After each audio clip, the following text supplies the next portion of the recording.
Test, test.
Good morning. The time for convening has arrived. The Senate will come to order. Here we go. At this time, I'd like to recognize the senator from the 6th for the reading of the journal. Good morning, Mr. President. You know, yesterday you cut my mic off and now you won't cut it on. Just a tough life in the life of a rules chairman. If I didn't like you, I wouldn't pick at you. But that's okay, Mr. President. Still love you. Mr. President, we got some great pages here today. I'm just going to go ahead and get with it. Out of Conyers, we've got Janiah Graydon and Lillian Jackson. Out of Thompson, McDuffie County, we got Windsor Smith. Out of Dahlonega, we've got Nixon McGilvery. Out of Dunwoody, we've got Charles Dunn. Out of Statesboro, Meredith and Reagan Spandel, two sisters. Out of Cumming, we have Elijah Brown. Out of Marietta, Connor DeForest and Josephine Johnson. Out of Alpharetta, Caleb Joyner. From Cumming, Ashritha Kanathala. Out of Winder, Shelby Morgan. Out of Brazelton, Emma Pittman. From Demarest, Caroline Sutton. From Ellenwood, Ryan Scott. Out of Woodstock, Inman Ragsdale. And from Cordele, we have William Odom. Y'all give these pages a big round of applause. We look forward to working with y'all today. We appreciate you being here to help this great state. Mr. President, the journal has been read and found to be correct. All right. Thank you, Senator. Greatly appreciate that, and thank you for all the pages that are here today. We've had quite a few this session, and we appreciate all their hard work. Is there objection to dispensing with the reading of the journal? Chair hears none. The reading of the journal is dispensed with. Is there objection to the confirmation of the journal? Chair hears none. The journal is confirmed. All senators who have bills and resolutions to introduce, please bring them to the Secretary's desk at this time. First reading and references, Senate bills. Secretary? Senate Bill 184 by Senator Albers of the 56th and others. Bill to be entitled an act to amend Title 16 of the Official Code of Georgia annotated. Judiciary. Senate Bill 185 by Senator Robertson of the 29th and others. Bill to be entitled an act to amend Chapter 5 of Title Public 40. Safety. Senate Bill 186 by Senator Estevez of the 35th and others. Bill to be entitled an act to amend Article 1 of Health and Human Services. Senate Bill 187 by Senator Estevez of the 35th and others. Bill to be entitled an act to amend Article 2 of Chapter 7 of Title 48 of the Official Code of Georgia annotated related to the imposition. Finance. Senate Bill 188 by Senator Estevez of the 35th and others. Bill to be entitled an act to amend Article 1. Health and Human Services. Senate Bill 189 by Senator Williams of the 25th and others. Bill to be entitled an act to amend Chapter 8 of Title 50 of the Official Code of Georgia annotated. Judiciary. Senate Bill 190 by Senator Wicks of the 34th and others. Bill to be entitled an act to amend Part 1 of Article 1 of Chapter 3 of Title 12 of the Official Code of Georgia. Veterans. Senate Bill 191 by Senator Still of the 48th and others. Bill to be entitled an act to amend Chapter 8 of Title 34 of the Insurance and Labor. Senate Bill 192 by Senator Estevez of the 35th and others. Bill to be entitled an act to amend Chapter 24. Insurance and Labor. Senate Bill 193 by Senator Brass of the 6th and others. Bill to be entitled an act to amend Chapter 4 of Title 20 of the Official Code of Georgia annotated related to vocational. Higher Education. Senate Bill 194 by Senator Huffstetler of the 52nd and others. Bill to be entitled an act to amend Titles 3 and 40 of the Official Code of Georgia. Regulated Industries. Senate Bill 195 by Senator Huffstetler of the 52nd and others. Bill to be entitled an act to amend Article 6 of Chapter Health 4. and Human Services. Senate Bill 196 by Senator Orrock of the 36th and others. Bill to be entitled an act to amend Article Health 3. and Human Services. Senate Bill 197 by Senator Orrock of the 36 and others. Bill to be entitled an act to amend Chapters 2A. Health and Human Services. Senate Resolution 201 by Senator Harrell of the 40th and others. Resolution urging. Insurance and Labor. Senate Resolution 202 by Senator Harrell of the 40th and others. A resolution to commemorate the Judiciary. Senate Resolution 205 by Senator Orrock of the 36 and others. A resolution honoring the life and memory of the Honorable Vincent D. Fort and dedicating an intersection in his memory and for other purposes. Transportation. Mr. President, that completes the order. First reading and references of House bills. House Bill 223 by Representative Burchett of the 176 and others. Bill to be entitled an act to amend Title 40. Finance. House Resolution 42 by Representative Gambill of the 15th and others. A resolution ratifying Governor Brian. Finance. Mr. President, that completes the order. Secretary will read reports of standing committees. Mr. President, the Senate Committee on Banking and Financial Institutions has had under consideration the following legislation, has instructed me to report the same back to the Senate with the following recommendation. Senate Bill 119 due pass. House Bill 15 due pass. Respectfully submitted, Senator Summers of the 13th District, Chairman. Mr. President, the Senate Committee on Economic Development and Tourism has had under consideration the following legislation, has instructed me to report the same back to the Senate with the following recommendation. Senate Bill 28 due pass by committee substitute. Senate Bill 111 due pass. Respectfully submitted, Senator Beach of the 21st District, Chairman. Dear Mr. Secretary, pursuant to Senate Rule 2-1.6, I hereby give notice I will introduce a minority report to be read along with the majority report of Senate Bill 28, which was passed by Economic Development and Tourism on Wednesday, February 19, 2025. Sincerely, Senator McLaurin.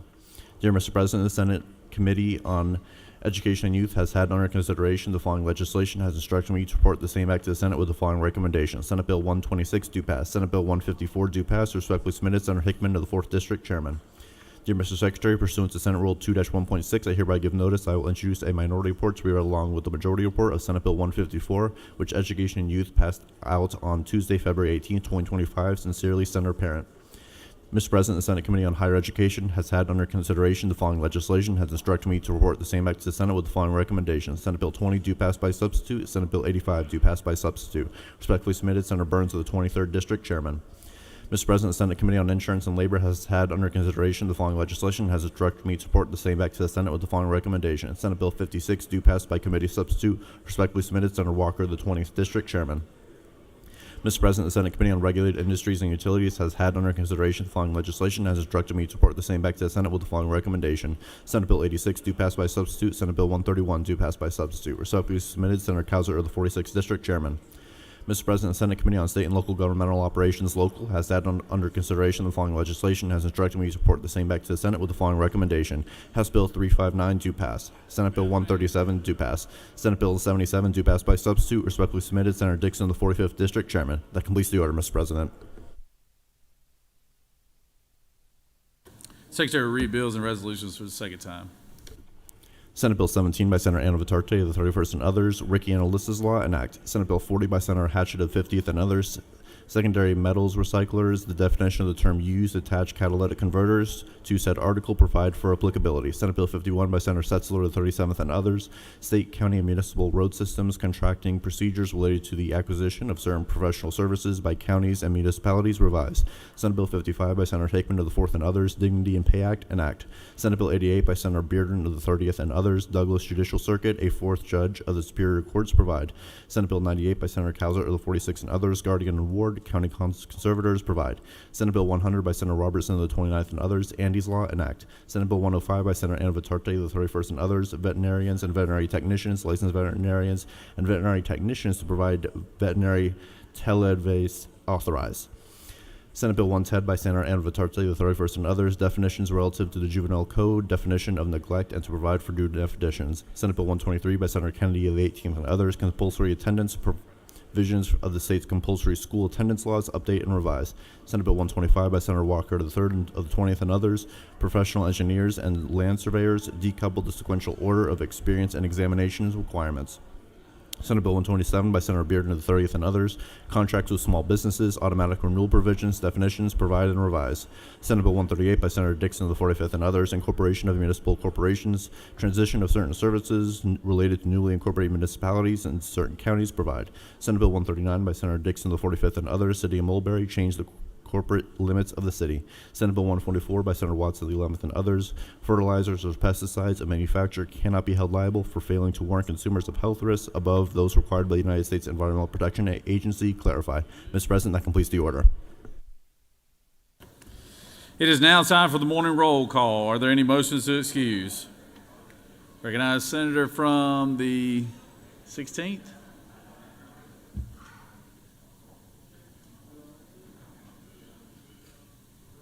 Senator from the 16th waves. Recognize the Senator from the 33rd.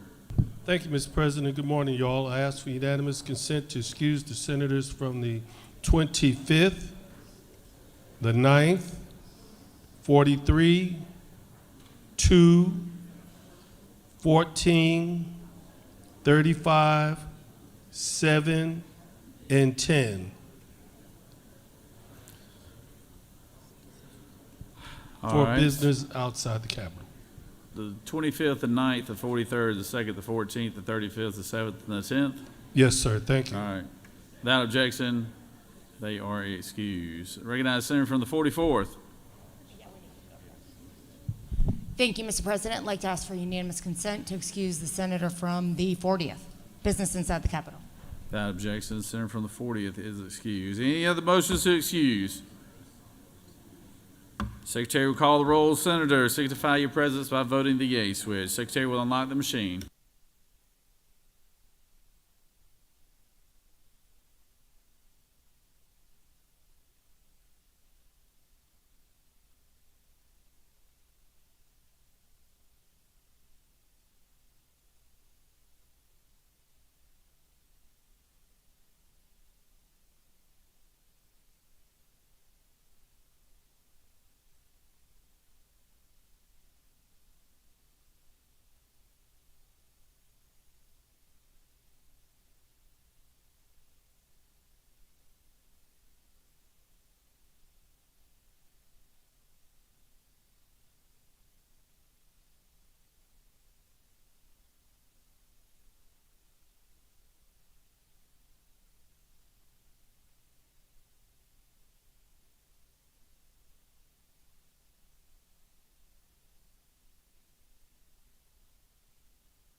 We're going to go a little bit out of order this morning. We have a special guest here with us today. Congressman Rick Allen is with us today. He is in his 11th year serving the good people of Georgia, hailing out of Augusta, Georgia. Obviously, whenever our congressional delegation comes down to the state capitol, we always like to give them the opportunity to give us greetings and give us a little update on what's going on in D.C. And we're very glad to have Congressman Rick Allen with us today, and please give Congressman Allen a warm welcome here. Congressman? Well, thank you, Lieutenant Governor, and greetings from the United States House of Representatives. You have a secure border today.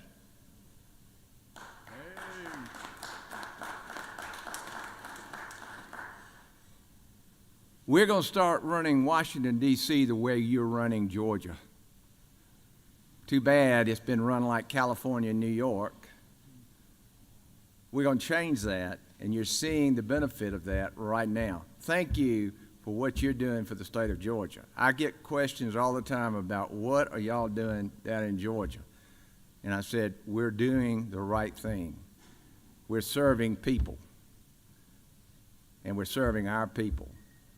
And that's what we're to do, not bureaucrats serving themselves. And that's what we're cleaning up in Washington, D.C. I serve on the House Energy and Commerce Committee, which has jurisdiction over 80% of the economy. I am Vice Chair of Communications and Technology, and there's a lot of stuff going on in that area right now. And of course, you're seeing that, the algorithms in Washington, D.C. right now, and that's part of this process. I also serve on the the Education Workforce Committee, and I'm chairman of the Health, Employment, Pension, and Labor Subcommittee there. So we got a lot going on. We're going to do some big things as far as ERISA is concerned. We're working on that. It's going to be part. We hope to pass budget reconciliation next week. It's going to be a part of that.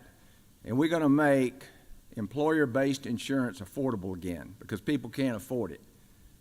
And we need to give it the same waivers that the unions and the faith-based community. So if y'all can help me with that, it's important. It will allow us to do what these two groups have done to make employer-based health insurance affordable again. Thank you. Keep up the great work. You make us in Washington look really good, and we're going to try to do what you sent us there to do, and I feel good about it. And thank you so much for this opportunity.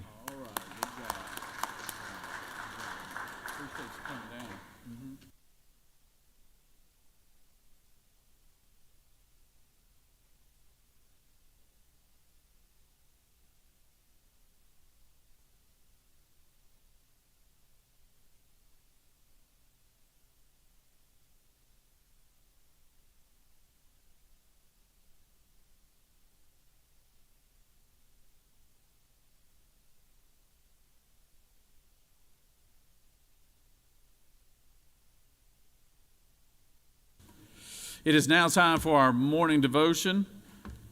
Thank you, Congressman, for being down here today. Appreciate your service to the state. It's time for our morning devotion. All senators, take your seats and cease all conversation. I would ask that the doorkeepers secure the chamber at this time. I now recognize the good senator from the 16th to lead us in our Pledge of Allegiance and introduce our chaplain of the day. Senator. Thank you, sir. The American flag. I pledge allegiance.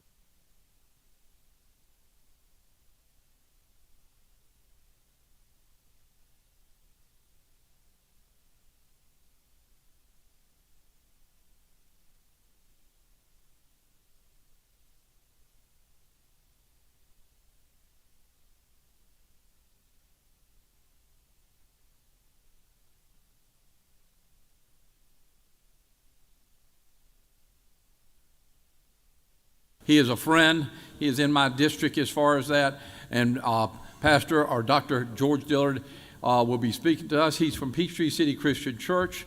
He is a dynamic speaker, author, and writer. But here's what I will tell you. Each time he speaks, he has a message that every one of us can use, and always an encouragement, sometimes some conviction, but he speaks the truth from that standpoint. He has a heart for missions, but he also has a heart for his own congregation and does a phenomenal job there in Peachtree City, the golf cart capital of the world. And with that, I'll ask George Dillard to come speak to us. Thank you, sir. Appreciate you. Thank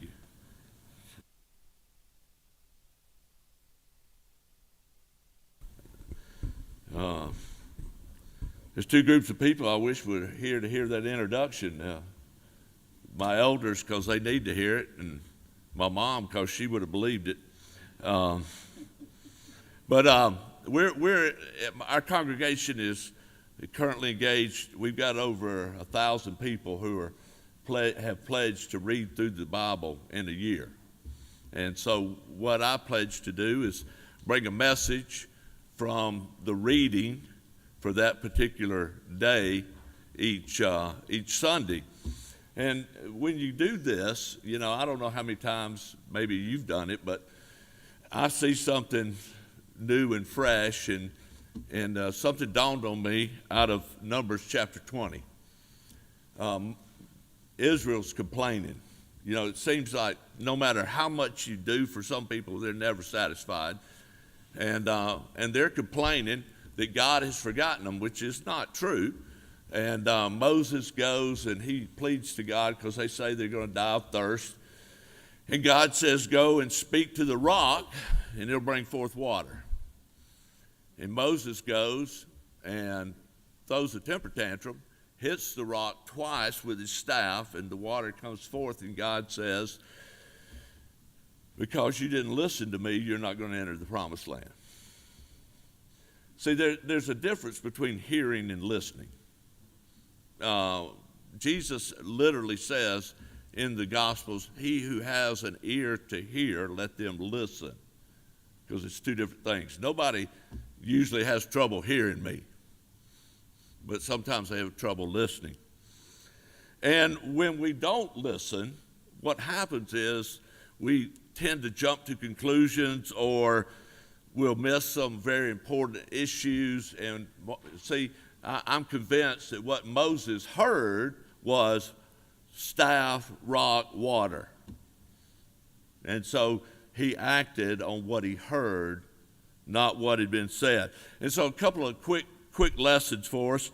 You know, whenever we're dealing with an issue, especially something that involves emotion and stuff, we need to do a couple of things, two things. We need to think about what's being said. That means that we need to think about who's saying what. Why is it important or unimportant? What is the motive? And does it help or hurt? You see, too many times we get so involved with how it affects us that we don't think about how it affects everybody else. Years ago, a group of people came to my office and asked for my assistance. My administrative assistant had worked for that organization for 20 years before coming to work for me. And so they came in, asked for my help, and I agreed that I would help them. And when they left, she came in and she said, "Are you going to help those people?" And I said, "Yes." And she said, "Why?" And I said, "Because they asked for it." And she said, "Yeah, but don't you know how they talk about you?" And I said, "Yes, I do." And she said, "Do you really?" And I said, "Yeah, they say this, this, this, this." And she said, "They do." And she said, "Doesn't that bother you?" I said, "No." She said, "Why not?" I said, "Because it's not true. And because they're not asking for themselves, they're asking for another group of people who I care deeply about." See, we got to think about things without letting emotion control us. Because emotions happen. You can't stop it. I mean, Moses should have been frustrated with the people of Israel, but he shouldn't have acted on it. So what we have to do is think about what is being said, who's saying it, why is it important, what is the motivation for it, and then we need to do what is best and right, regardless of the consequences. We have to look for the benefit beyond ourselves. We have to make sure that we respect each other, that we listen to each other, and not just hear each other. We are not all the same, but we are all equal. We are not going to have the same idea about every issue. But if we act intelligently, we listen, we consider the benefit for the greater good, then we can make decisions that are best and right. You know, James, the brother of Jesus, writes and says, everyone should be quick to hear, slow to speak, and even slower to anger. There are certain things that ought to anger us, but we can't allow that to control us. We are here, you are here, for the benefit of the people of the state of Georgia. And you have to sometimes put your self-interest aside and think about what is the best for everyone concerned, or the most people concerned. Because at the end of the day, we are members of the United States of America. We are citizens of the state of Georgia, but we are brothers and sisters, because we all, as the documents that founded this country say, we're all endowed by our Creator with certain inalienable rights. Among them are life, liberty, and the pursuit of happiness, not based on anything other than the fact that we are created. We have a common DNA. And I think we get the greatest good for everyone when we think about what is being said, why it's being said, why is it important, is it true or not? You know, you can't let stuff bother you that's not true. Just because somebody says something that's not true doesn't mean you have to lose your mind. You just do what is right, what is best, what is honorable, what is good. And if we do that, we will have a great state and a great citizenry. And we will be a people admired in the world. Would you join me in a word of prayer? Father, we ask you to give us wisdom, clarity, and discernment. We ask you to help us to look to the greater good, to the common interest, to what is best and right. Father, help these men and women who serve to serve beyond themselves. And Father, we know what your word says, that it is more blessed to give than to receive, and that you will watch over us and guide us and direct us if we will just listen. And we give thanks for that. We ask your blessing upon this body, this state, this nation and the people of this world, that they might know your grace, mercy, forgiveness, and love. And we give you praise in the name of Jesus. Amen.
If I could have everyone's attention, we have always like to showcase and introduce our doctors of the day, and we have a special lady here with us that lives here in Atlanta, longtime anesthesiologist that works at Northside Hospital now. worked at Emory before that, and is a professor at Georgia State. Has got her medical degree from Vanderbilt University, so she comes with wonderful credentials, and she does a great job. And we appreciate her coming here and volunteering her time down here at the Capitol. Let's give a warm welcome to Ms. Florence LeGraw here today. Thank you. Thank you. It is an honor to briefly introduce myself before this great group who cares so much about improving the health and well-being of Georgians. As he said, as an anesthesiologist, I just want to say, please, if you have any health concerns for you or your family, not only you, your colleagues, but anybody in the balcony, we have our clinic ready. Just ask anybody. They'll tell you where it is, and we will be more than happy to help. Thank you so much. All right.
We have several special presentations today, and secretaries, please read the caption.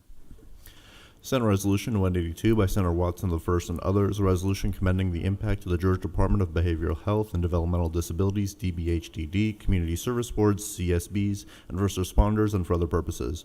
Whereas in 2022, the Georgia General Assembly passed Senate Bill 403, known as the Georgia Behavioral Health and Peace Officer Co-Responder Act, establishing the framework for co-responder programs, which brings together law enforcement officers and behavioral health professionals to respond to mental health crises. And whereas the Georgia Department of Behavioral Health and Developmental Disabilities, DBHDD, has played a key role in supporting the implementation and coordination of co-responder teams through collaboration with first responders, community service boards, and behavioral health providers. Now therefore be it resolved by the Senate that members of this body commend the Georgia Department of Behavioral Health and Developmental Disabilities and local co-responder programs for their role in responding to mental health crises, as well as acknowledge the importance of their continued operation throughout the state, and that the members of this body recognize February 19th, 2025 as Co-Responder Day at the State Capitol. Mr. President, that completes the order. Is there objection to the adoption of the resolution? Chair hears none, and the resolution is adopted. It is my pleasure to call on our senator from the first to recognize our special guest, Kevin Tanner, Commissioner. Does a great job with his department. They've got a tough job, but they do a very good job, and it's because of good leadership that we have there in that department with the commissioner. So, Senator, I'll let you speak to the resolution, and I'm glad y'all are here. Thank y'all for being here. Thank you, Mr. President. It is indeed an honor to have DBHDD, Department of Behavioral Health and Developmental Disabilities. If you remember, in 2022, we sponsored here in the Senate, Senate Bill 403. This was the Georgia Behavioral Health and Peace Officer Co-Responder Act. And it's through this program that bridges the gap between law enforcement and mental health professionals to respond effectively to individuals in crisis. Let me just say this has been an important bill. It was started before we did this legislation. It was done in my area of Chatham County. It's been done in other areas. Gwinnett, you'll hear about Forsyth. And I won't take up any more of your time, but I think it's important to recognize and follow through with some of the legislation that we have done relating to co-responders and de-escalating fighting crisis and mental health, whether that's talking them off bridges or just making sure they have follow-up in their appointments. Let me recognize the Commissioner of the Department of Behavioral Health and Developmental Disabilities, Kevin Tanner. Thank you, Senator, and thank you, Mr. President, and good morning, Senators. It's an honor to be here today, and I appreciate all the work that this chamber has done to get us where we are with the co-responder program. The co-responder program, that model, brings together a law enforcement officer and a mental health professional to respond and ensure that those individuals in crisis is able to get the help that they need in the most desperate times of their lives. We have some great examples across Georgia of boots on the ground doing this tremendously well. Some of the folks responsible for this are here with us today. Carol McVeigh and Joy Bell run the program through our agency, and they're here with us. And Pej Madavi is here. He runs the Gwinnett program, and you have probably saw him on the news. He's been there several times for his successes of being able to bring people from crisis into treatment. We also have Officer Brian Valdidi, who is here with us today from Gwinnett County. We also have other representatives in the gallery, so I want to thank them for all they do. And Mr. President, I'd like to call on Pej to just say a few words about the program. Good morning, everybody. Thank you so much for having us, and thank you so much for all your support. These co-responder programs are a collaborative initiative where mental health professionals work alongside law enforcement. When one of the community members dials 911 and they have a loved one in mental health crisis, not only do the police respond, us mental health professionals respond, and we can get them the help that they need.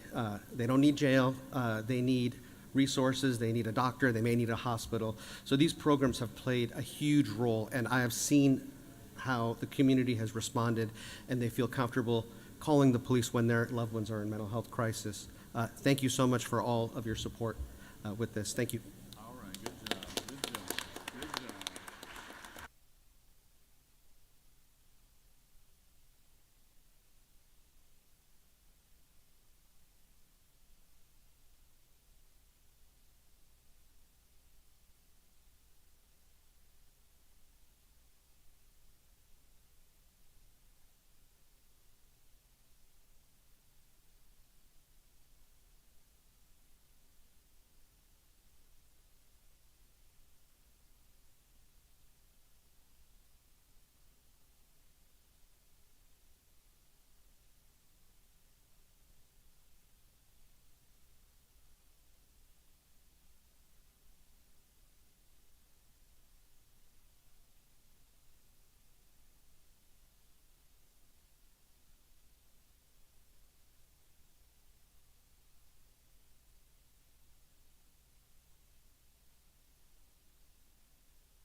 We have several presentations today, but we got a very special group here from Sumter County, Georgia.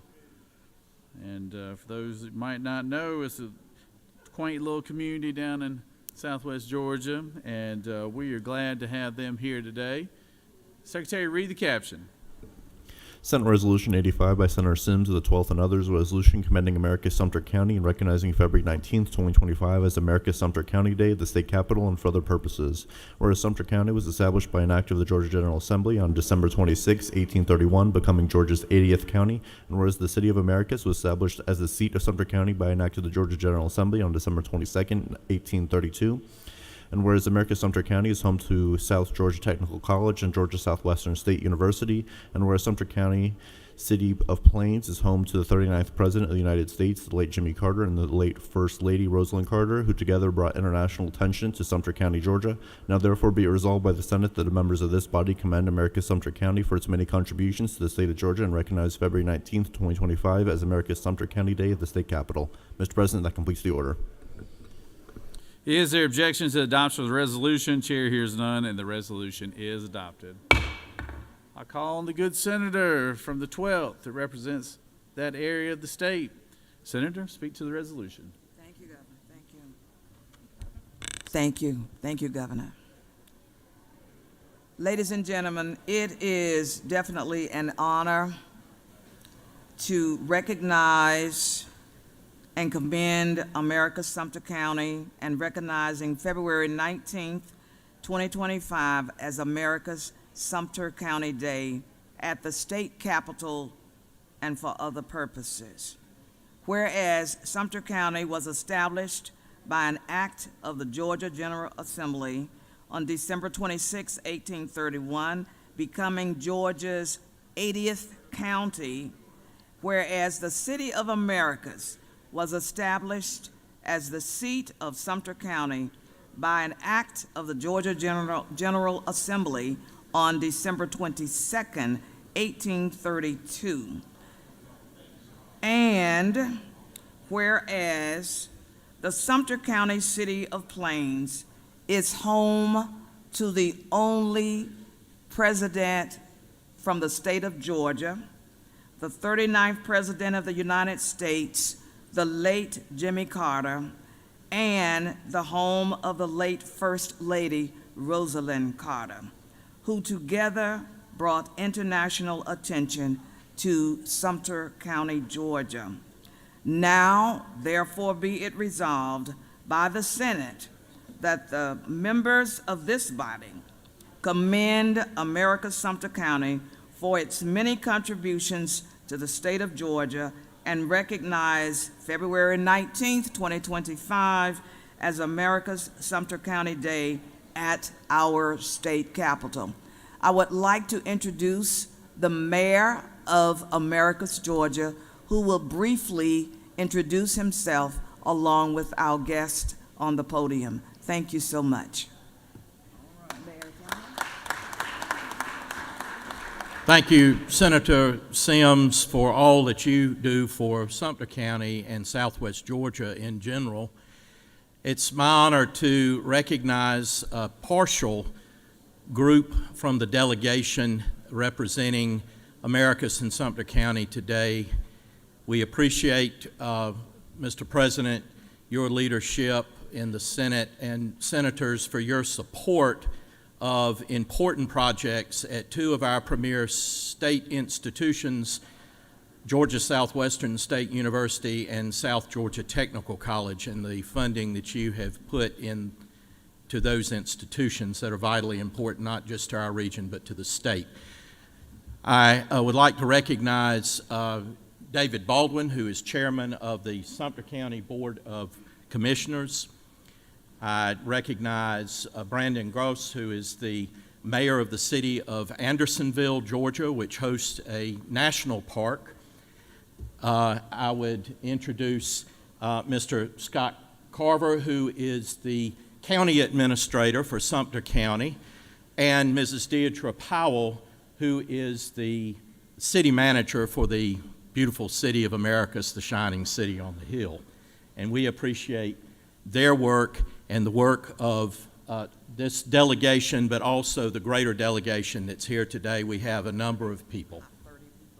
30 people, over 30 people, including the CEO of Phoebe Sumter, the hospital, regional hospital in our area. We have representation from nonprofits, the business community. It is a fantastic group of leaders, and we call ourselves Sumter Strong. So if you see our pins today, we are Sumter Strong because in Sumter County, we believe that it is in unity that we find strength. Not municipal governments warring with the county and vice versa, but when we unite as one team, Sumter Strong, we will accomplish great things. And that's my pledge to you as state leaders, that in Sumter County you can rest assured that your dollars are being directed by people who work together for the common good. Yes, it's still possible to say the common good. In Sumter County, we believe it and we practice it. Thank you again. America's Sumter Day at the Capitol is a moment of pride for our community, and we are greatly appreciative to the Senate, Mr. Lieutenant Governor, and to certainly Senator Sims of the 12th for your support. Thank you. All right.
If I could have everyone's attention, we have some special guests here today. We're honoring one of our former members of this body, Senator Vincent Fort.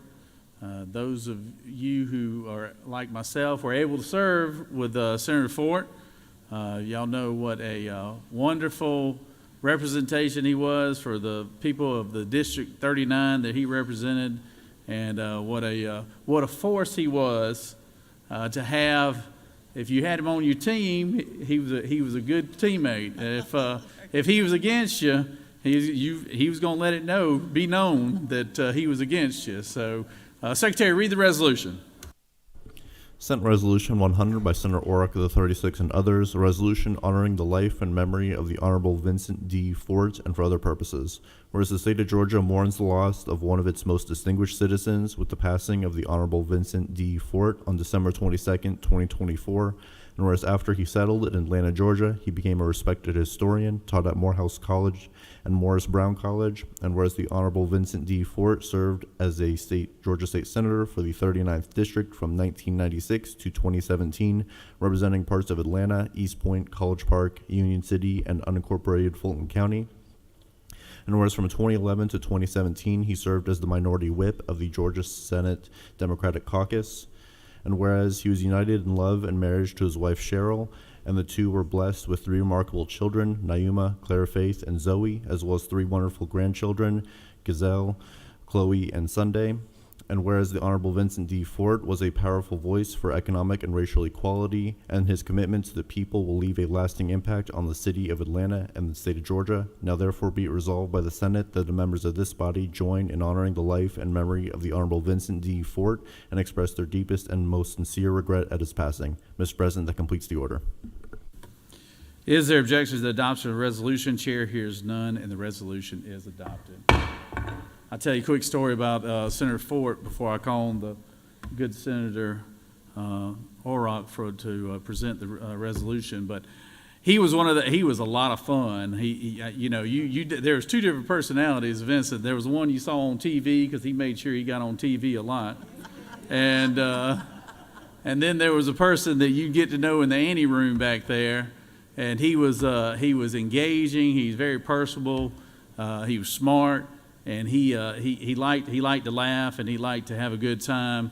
And I never will forget, I was sitting right there where the senator from the 24th was sitting. I was a freshman legislator, and of course I didn't know what I was doing, and it was obvious. But some of the senior members, like Senator Fort, would take the young folks under our wing, and even though we were on opposite sides of party affiliation. You could learn a lot from somebody who had as much wisdom as Senator Fort did. And I would always laugh when he'd come down to the well and lamb blast, whatever it was we were doing for the day. He would always walk by my desk with a big old grin on his face, and he'd go, "How'd I do, Jones? How'd I do?"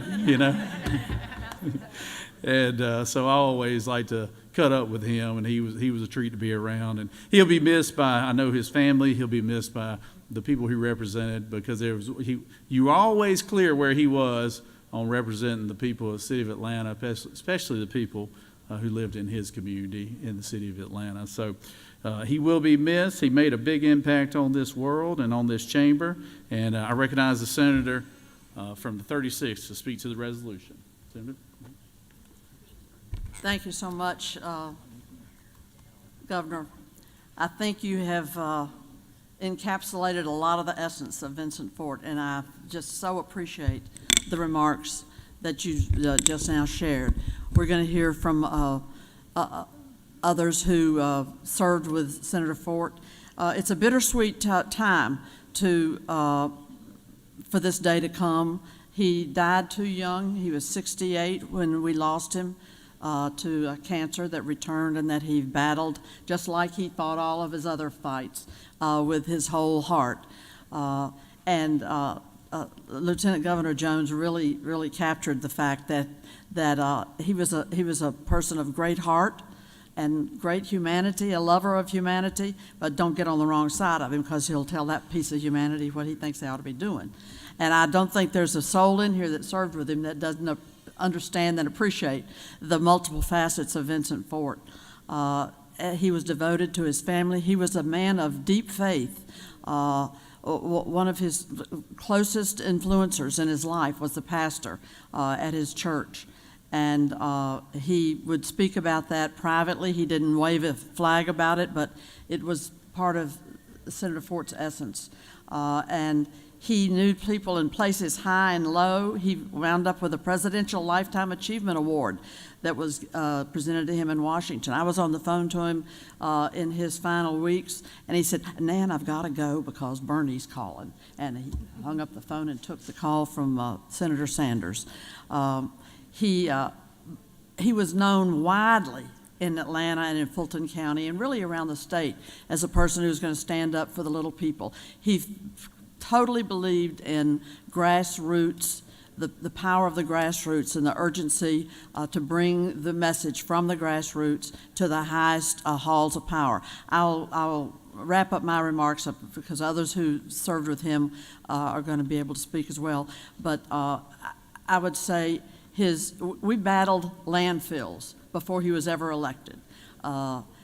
We battled the proliferation of landfills in poor and minority communities and the degradation that they brought to those communities. And Zell Miller signed the bill that we championed. He was not elected then. He was over at City Hall at that point. And I will also flag, he took on predatory lending, which was the scourge of the nation. Caused banks to fail, caused countless people to lose their homes. And he took that on, and he worked closely with the Barnes administration, and they signed into law Vincent Fort's bill of protecting consumers and created the strongest consumer protection lending act on the books in any legislature in America. That was in the last term, the last weeks of Senator Barnes' term in that session. And so he was always there, and he would always call on me, "O'Rock, we got to be here, we got to be there, we got to go." And because he never, I guess I would say the one excess he had was that he never cut off, there was never a limit to what he would take on and try to work and change. And he cherished the friendships he had here, and Jack Hill was one of, he would take me down with him to sit on the couch in Jack's office, and he would work for the money, for the technical school, for the Atlanta Metropolitan College, for worthy causes. He never served for self. He served for the people. That's who he was, and we're so pleased to have his family with us today. His son Zan, his daughter Zoe, and Cheryl Cogburn, the mother of his children. I'm going to ask Zan to come forward after we've had some other folks speak, and I'll present the resolution. Thank you so much.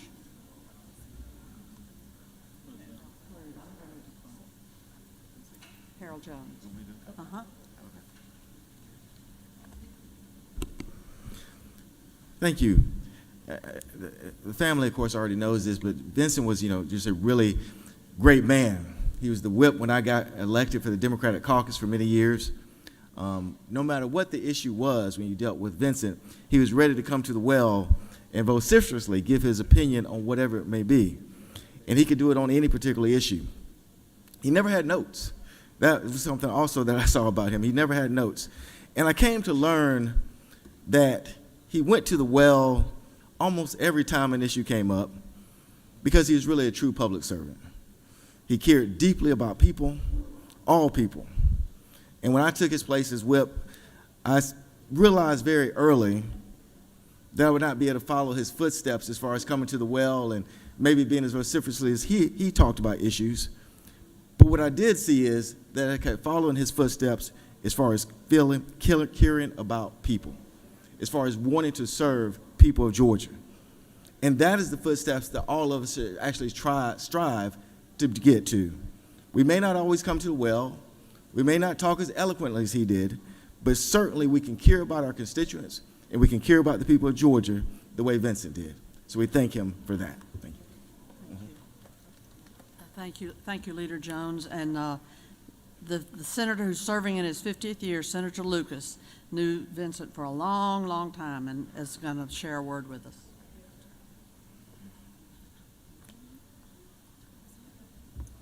to the Ford family, Vincent reminded me of a tune that talks about a lady that had 7 kids and her husband had died.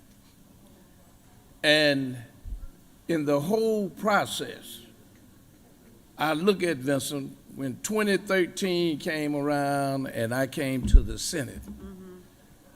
That was that guy with that big wide grin.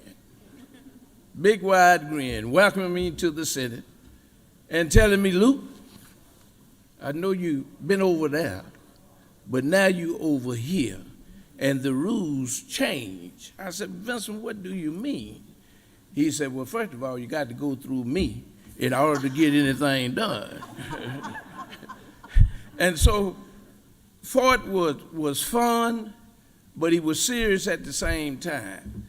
And I think that those who served with him knew him, understood that he would fight, had no problems about fighting, whether you're the lieutenant governor or the governor. And so you have to give credit to a man who stood by principles and decided that he was going to be a servant leader rather than just an elected person. And we thank him for his service to this state and his service in the Georgia Senate.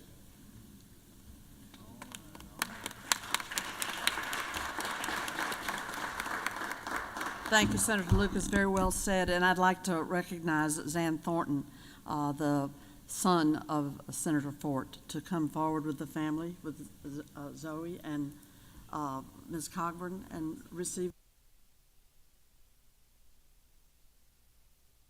us. We hold him in our hearts, and we thank you all for sharing him with us, because it's a sacrifice, as you all know, when you come into public service. And he loved you dearly, talked about you endlessly, only surpassed by when he took on that bad buck dog that he was always walking. But we want to present this with all the love that comes with it, the appreciation. He was a true hero for his time, and to be emulated by those who come after him. Thank you so much. Thank you.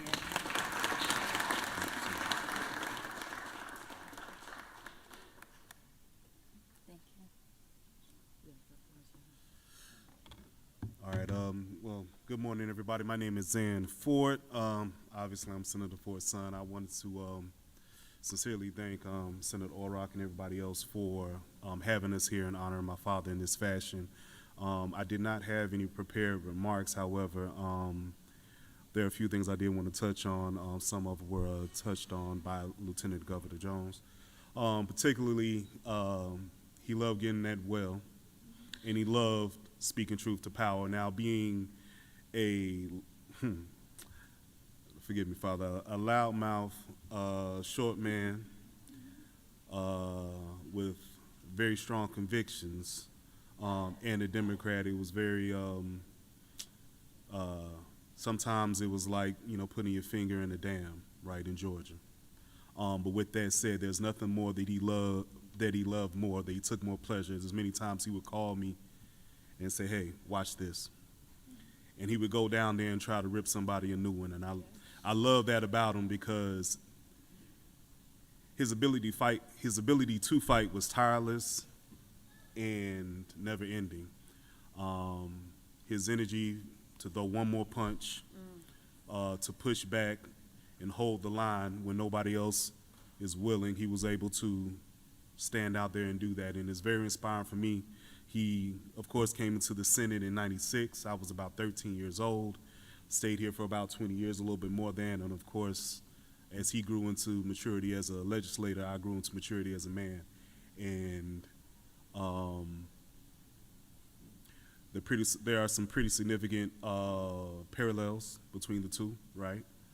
And I learned a lot from him and received a lot from him just from being a fly on the wall. A lot of people shake my hand on both sides, of course, and a lot of you guys, I've heard a lot of stories, and I've been there when he strategized how he was going to try to take some of you down or assist some of you. So just being here, it warms my heart because it allows me to be a little bit closer to my father. I feel covered by him. And yeah, so for anybody else out there, again, like Joan said, when he was a freshman, if you're new to this and this is what this is where you want to go with your life, please just try to channel the spirit of fighting and fighting for what's right. Like I said, with my father, you always knew what side he stood on. Whether it was against you or for you, you knew where he was going to be. You didn't have to wonder, you didn't have to guess, and you didn't have to wonder if he was going to flip-flop or change sides on you. So yeah, take that for what it is, guys. I mean, apply it to yourselves. I mean, you guys, most of you guys are very accomplished and been around for quite a while. But there's always something we can learn from those who come before us and from those who come after us as well. So again, thank you. My family thanks you, and we appreciate being here.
If I could have your attention one more time. We have a special guest here today.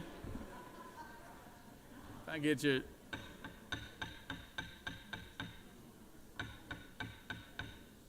If I get everybody's attention real quick.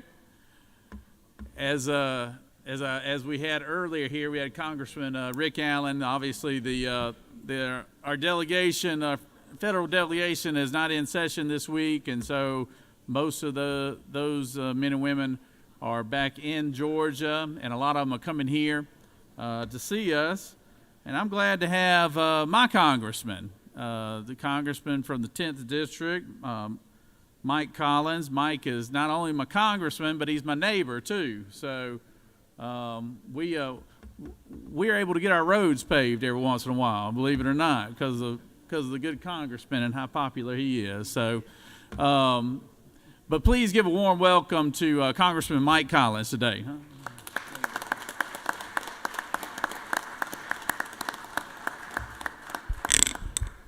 Thank you, Lieutenant Governor. Listen, I just wanted to stop in real quick and tell you a couple things. Number one, it is an honor to serve you in Congress. It's a privilege to be up there, and we love what we're doing. We're working hard for you. And that leads me to this. I know you are helping us with Lake and Riley Act, and you don't know how much I appreciate that. That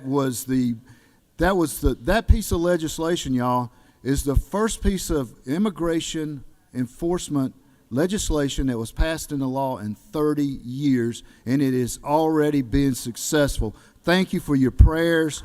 Thank you for your phone calls.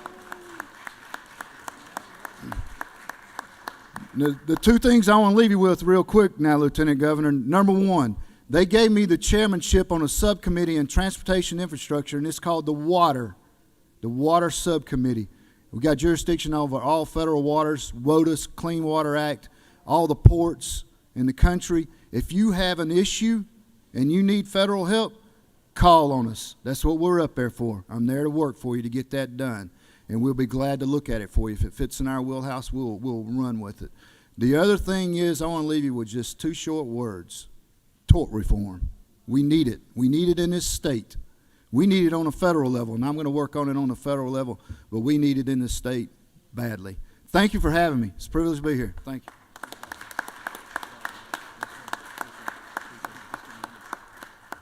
Thank you, Congressman. And I forgot about he had the first bill signed with for the new administration of the Lincoln Riley Act, and Congressman Collins doing a great job, and we appreciate all his hard work and his public service. So thank you all very much for allowing him to speak.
Are there any unanimous consents? Does any senator wish to rise on a point of personal privilege? Recognize the senator from the 4th.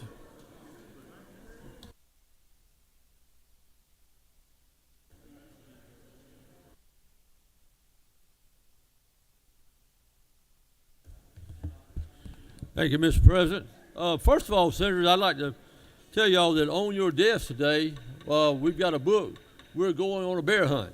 So please take that home to your children or your grandchildren, or you may just want to read it yourself, if you would, please. But most of all, I'm here to recognize the Reach Out and Read Day.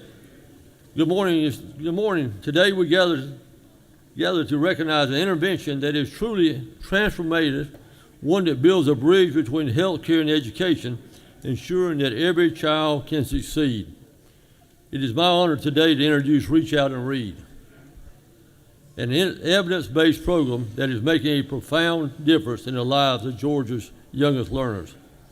Children who experience Reach Out and Read enter kindergarten with stronger language skills, better social emotional development, and a greater readiness to learn. Reach Out and Read is a research-driven, pediatric-led intervention that ensures families have the tools and knowledge to make reading a daily habit from the very start. And we know the very start now actually begins in the trimester of the pregnancy.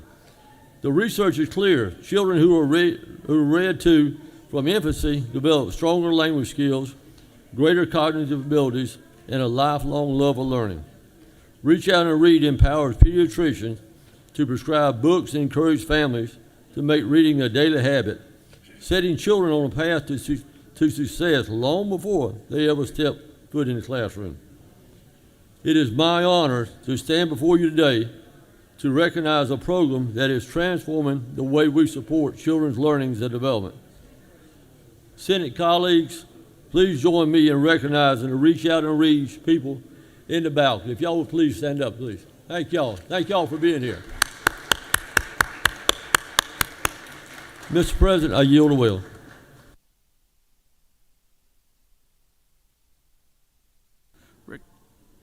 Recognize the senator from the 32nd.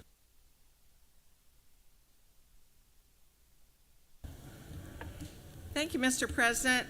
Yesterday, you may have received on your desk this book. It's called The Whole Child Primer, and it's put out every year by Voices for Georgia's Children. If you did not get your copy for whatever reason, there are more in the Secretary of the Senate's office. And I also will point out that they are hosting a reception from 5 to 7 today in the Atlanta City Hall atrium. So if you're free at that time, I know they'd love to have you. Thanks, Mr. President. I yield the will.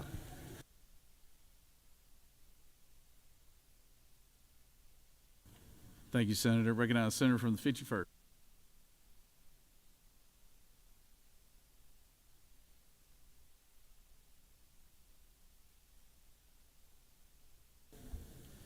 Good morning, colleagues. My pleasure today to recognize a group in the gallery. There have been a lot of people up there this morning, so some groups have come and gone, but it's an honor to have Melanie Dallas. She's the CEO of the Highlands Rivers Behavioral Health Group.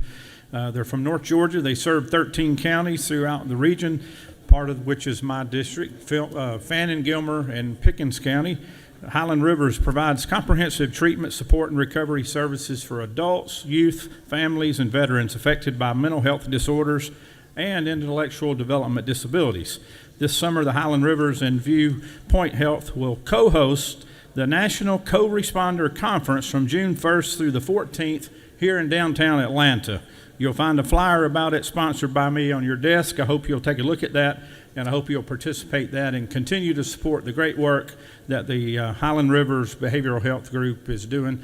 And please help welcome this group to the Senate Gallery at this time. Thank you.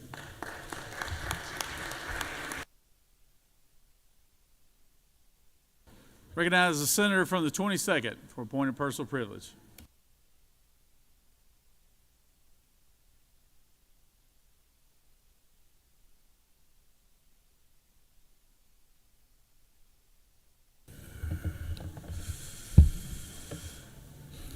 Also, on behalf of the senator from the 24th and the 23rd, who also represents the Greater Augusta area.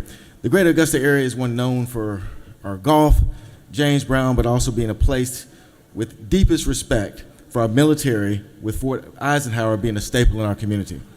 Our military veterans are a staple of our community, and they bring so much to our community. Being the son of two veterans, I realize the sacrifices that our veterans have made to make sure that our way of life, of freedom and prosperity continues. So today, we actually have veterans from the Greater Augusta region here with us today to watch us and do other things. And so please join me in welcoming our veterans from the Greater Augusta region. Thank you.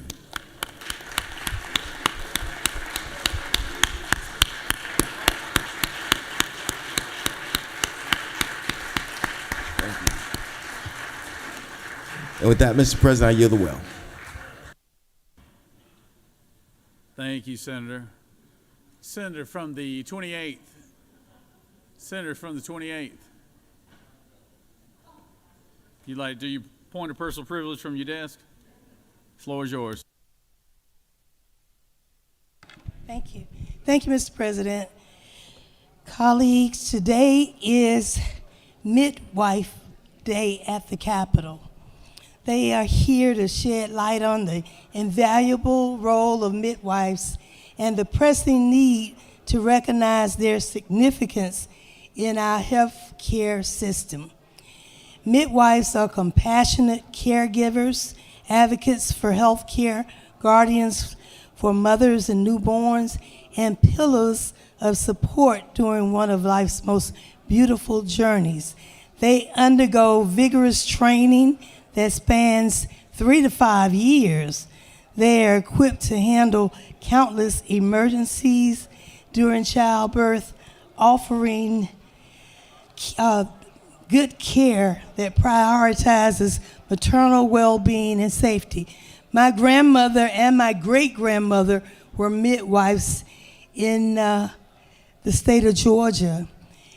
This is a crucial part that we need to look at, even in racial disparities in maternal health, where Black women face alarming rates of complications and mortality, surpassing even some nations in the world. Studies show that midwifery-led care results in lower rates of intervention like C-sections and infant mortality, offering a cost-effective alternative base for many people, especially in Georgia. So please welcome the midwives. I feel we might still have some up in the gallery and others are across the hall. So if you're there, please stand, but let's give them a warm welcome. Some of you might have even been born with a midwife. So thank you very much. And they are here in room 123 if you want to go by and say hello or ask questions and get some of the tasty treats that's down there too. Thank you.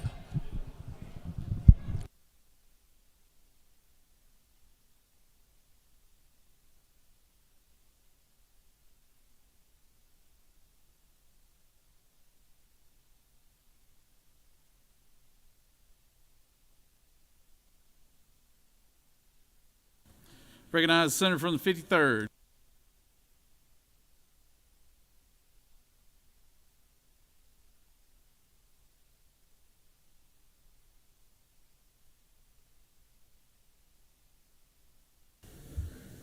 Hey, thank you, Mr. President. I just want to recognize some fine nurses from Northwest Georgia, from Georgia Northwestern Technical College up in the gallery. And Northwest Georgia can certainly use a few more nurses. So we appreciate you coming down to the Capitol today. Make sure you lobby these legislators, all right? We appreciate you being here. Thank you, Mr. President.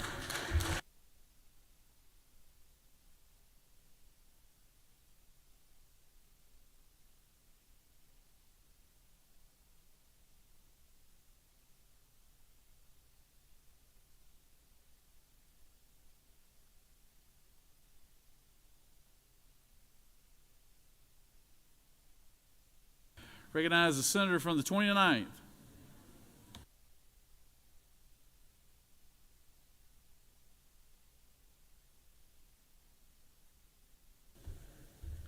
Thank you, Mr. President. Colleagues, as the senator from the 29th, I have the honor of representing Meriwether County, and I know today we've got some students here from Flint River Academy, if they want to stand up. Flint River Academy is a prime example of school choice and parents doing what they feel is best for their children. Flint River Academy puts out an incredible product into the community, and we're extremely proud of the young men and young women that attend there, and we welcome you here at the Capitol today. Thank you very much. Thank you, Mr. President. I yield the well. All right, good to have the young people from Woodbury, Georgia here today, Senator. Appreciate that. Glad to have Flint River Academy here. Recognize the senator from the 37th.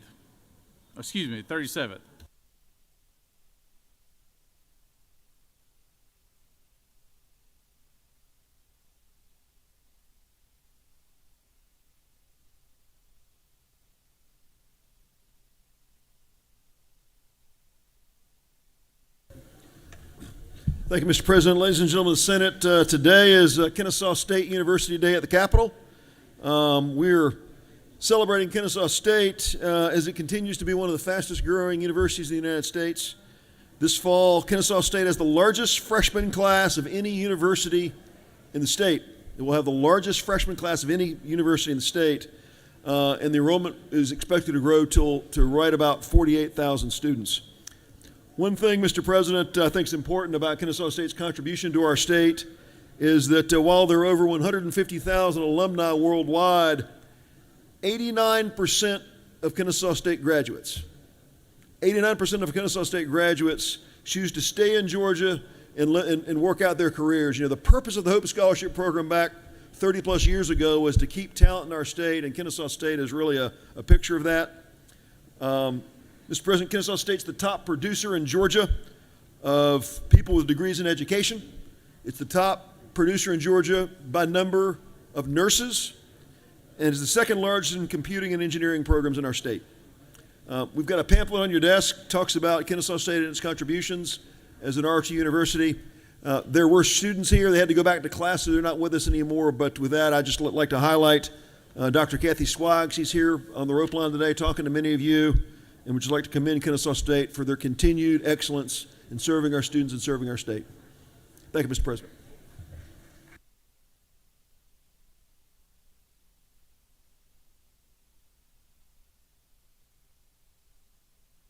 Recognize the senator from the 5th.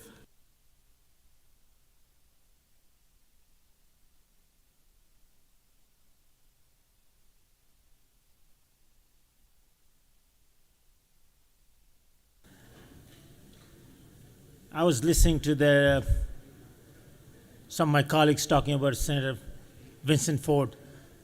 I just want to take a moment to give my tribute to my friend Senator Ford. A lot of people don't realize that his impact was not only in Atlanta, throughout the state. I met him many years ago outside Metro Atlanta.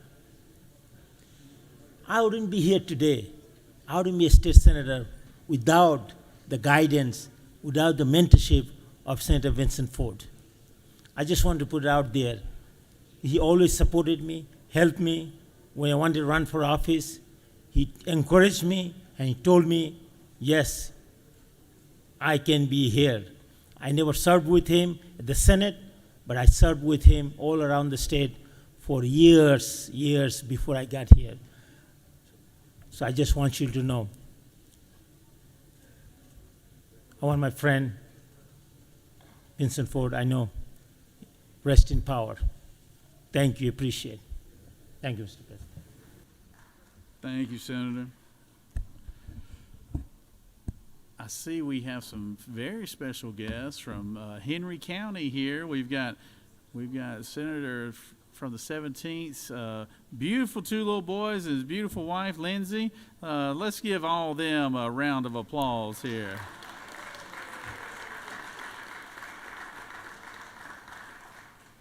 They're growing up.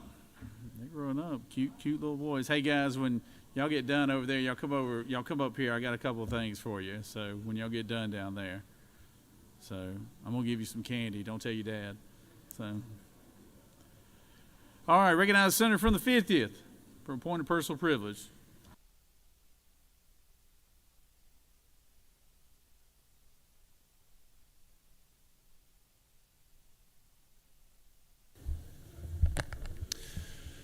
Thank you, Mr. President. I rise today because it is Habersham County Day at the Capitol. There are a lot of citizens here, and we've got the leadership Habersham class for 2025 here. If you see people from Habersham, please welcome them. And with that, Mr. President, I'll yield the well.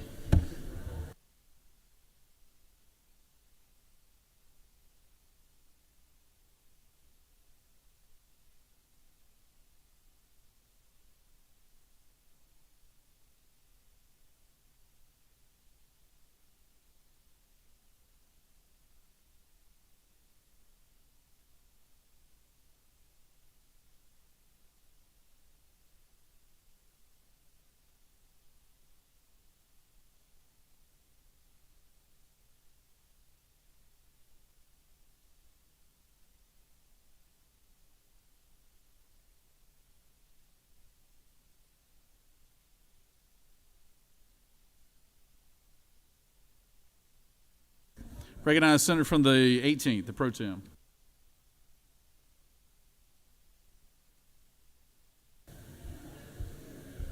Good morning, colleagues. Thank you, Mr. President. I know we've got a lot of folks from back home, as so many of y'all have come to the well and welcome people to the Capitol today, and I'm doing the same thing. I'm going to end by giving you an invitation to the Freight Depot this evening, but I want to rise to celebrate Macon Day at the Capitol for 2025 as we honor the unique qualities that make Macon, I think, a shining example of the excellence of this great state we get to live in. It's my honor to get to represent part of Bibb County, Macon-Bibb, which is consolidated government, along with the senator from the 25th and the senator from the 26th. You know, Macon has long been known as the birthplace of Southern rock, to also serving as a healthcare hub to Middle and South Georgia. One of the outstanding examples of Macon's commitment to leadership is the organization called Leadership Macon. Their class is up here with us today, and I think many have come through the gallery already and headed on out, and they've got different meetings. But I do want to welcome the Leadership Macon class. It is a great example of building leaders for tomorrow for our community back home. We've also got several folks from our Chamber of Commerce that are here.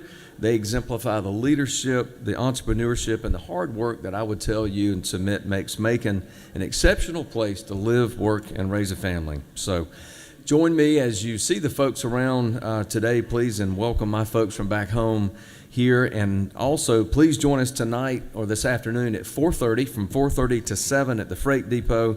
It's the Macon Day Fish Fry. We're going to have some great food and some live music, and I think there's going to be opportunities for anybody in this chamber that wants to get on stage and demonstrate your musical talent. There'll be an opportunity for that as well. So with that, Mr. President, I'll yield the well. Thank you.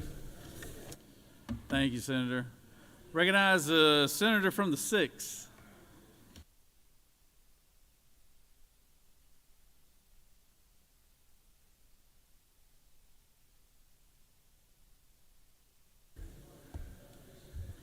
Thank you, Mr. President. First, I want to just honor Senator Fort and just tell y'all a quick story. It's only going to take me about 30 minutes. But first time I met the good senator from the 39th, we were in a Fulton County delegation meeting, and other senators were there, but I know the senator from the 36th was in there, and they were fussing about Fulton County delegation getting cut up and whatnot, and kept on, and we had actually, Senator Fort and I never formally met, and finally they'd been going for a little bit, and specifically Senator Fort was going, and I finally said, well, Senator, the President Obama's DOJ would disagree with you on those maps because they approved them. And he got quiet, and he sat up, and then he looked down at my badge because I'm pretty sure he didn't know who I was, and he said, "Senator, I didn't interrupt you, and I don't expect you to interrupt me." And I said, "Whoa, you're right. I apologize." And so I backed off. And fast forward later that evening, we were down at the freight depot for an evening, and I saw him walking up to the bar, and I ran over to him. I said, "Senator, I wanted to apologize for earlier. My heart and my tongue got out ahead of my brain there." And he slapped me on the back. He goes, "Brass, you gonna be all right. Let's get a beer." And so we got a beer, and that was that. And so, that was a lesson. He taught me not to take it personal. We come down here and we fight. We fight for those we believe in, and he did a fine job of doing that. And we're not always going to agree, but we just don't take it personal, and that's how we got to do it. And one other thing I'll say, today is Nursing Day here at the Capitol. So we got RNs from all over the state visiting. You'll see them in your white coats. We also got nursing students here as well. So y'all be sure to say hello to them. They are an important part of our state and take care of the folks that we take care of as well. So y'all please say hello to them. Thank you, Mr. President. I yield the well. Thank you, Senator. Recognize the Senator from the 14th.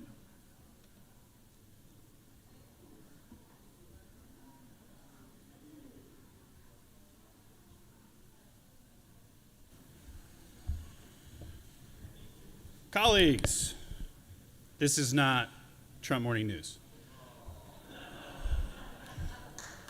But on the theme, and in recognition of Senator Fort's passing today, and in honor of what we just heard from the Senator from the 6th, I do want to say that there was a little bit of redlining on the Washington meter recently that a couple colleagues complained about. And what I do want to emphasize is, I can speak for, I think, the vast majority of my colleagues, if not all, that the reason we come to the well and we do this is A, because we mean it, and we care about these issues, but B, we care about you, and we know you care about us. Now, all of us are capable to our limited and varying degrees of how much we can care for each other and how much we can show it, but I want to be 100,000% clear in response to that general discussion, in keeping with our memories and our honoring of the legacy of Senator Fort today, that it's not worth making all the noise if it doesn't have a foundation of genuinely trying to persuade and genuinely trying to find some kind of consensus that we're all trying to do this together. So if I annoy you or if others annoy you, just recall that in our own cognition about what's happening, we think we're doing what we're supposed to do. And we're doing it with the spirit of community and fellowship.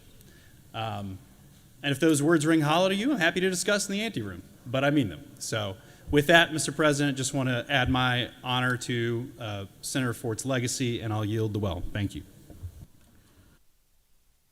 Thank you, Senator. Recognize the Senator from the 16th.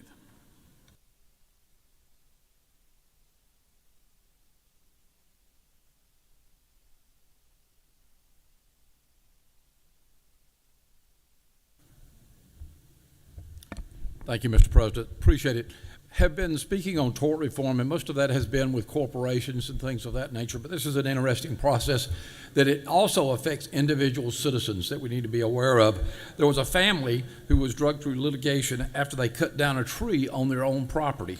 A lawyer found their tree permit and sent a demand letter for $111,000, supposedly on behalf of the family's neighbor, and then sued them for illegal conversion of timber. This was a neighborhood in metropolitan Atlanta, not some vast timber tract. The $111 million settlement demand hung over the family's head for 8 months while the lawyer poured through their personal lives in discovery, and the family had to engage their own attorney as well. When they got to depose their neighbor, who was apparently suing them, they claimed they weren't aware of what was going on. There was nothing there, purely a fictitious lawsuit with a quick payback.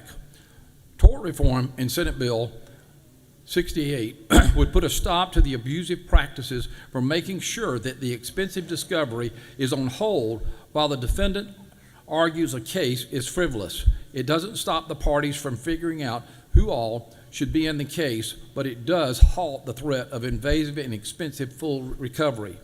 Plaintiffs already have an advantage of deciding whether to file a lawsuit in the first place and can push negotiations through things on hold. This is one of several needed and reasonable measures of Senate Bill 68 and Senate Bill 69 to provide fairness and balance and access to the court system, make sure it isn't loaded up with abusive lawsuits, and cuts costs for businesses and families. Tort reform not only affects businesses, but it affects individuals of frivolous lawsuits, and we need to protect those that we represent from frivolous lawsuits that affect their personal lives. Thank you, Mr. President.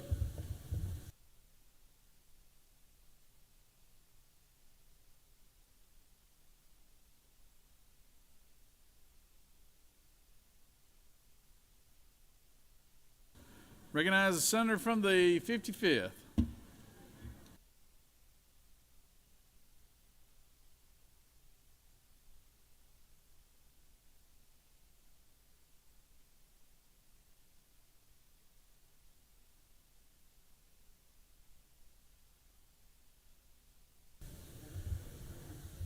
Colleagues, I take this moment to honor that gentleman that we call Senator Vincent Fort.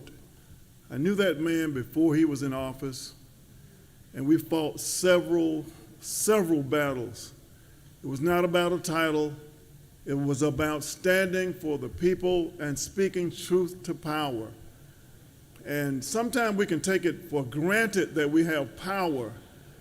And in honor of that Vincent Fort that I remember, in fact, I remember while serving in the House of Representatives on the other side of the building in the General Assembly here, that we fought on predatory lending.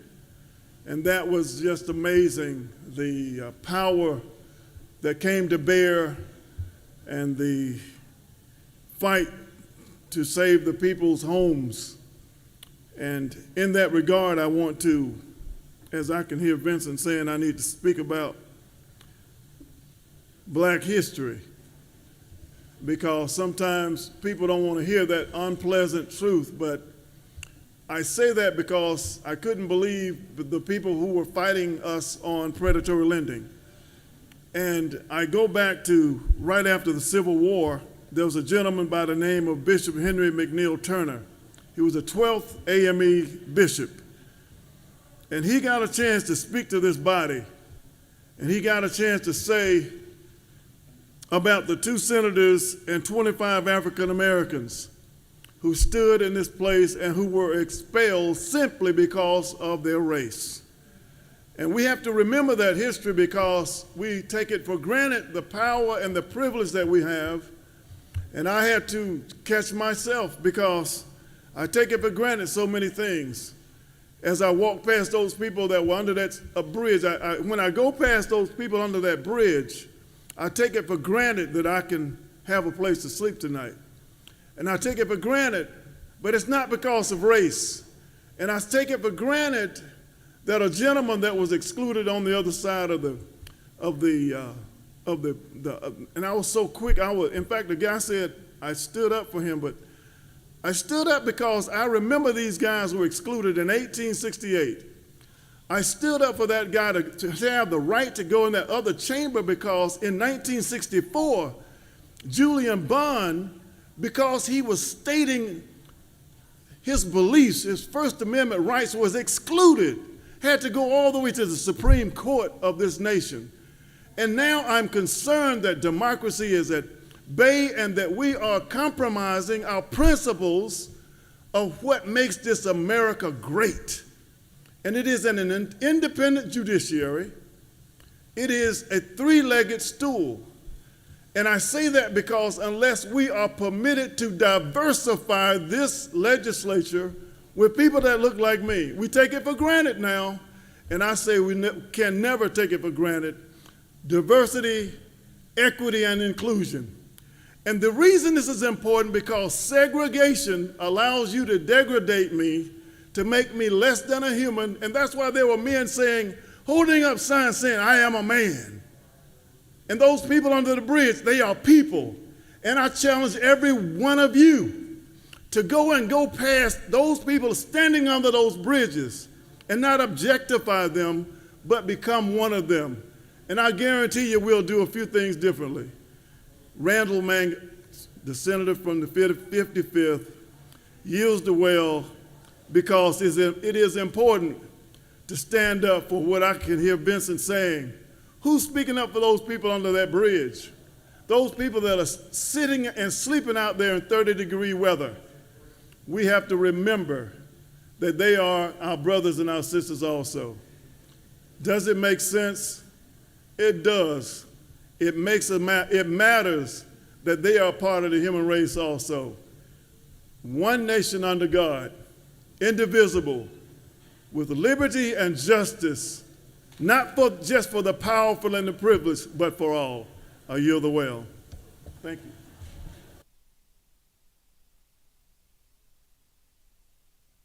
Thank you, Senator. Does anyone else wish to rise on a point of personal privilege? Senator from the 17th, you want to rise on a point of personal privilege? Oh, the 42nd, I'm sorry, yeah.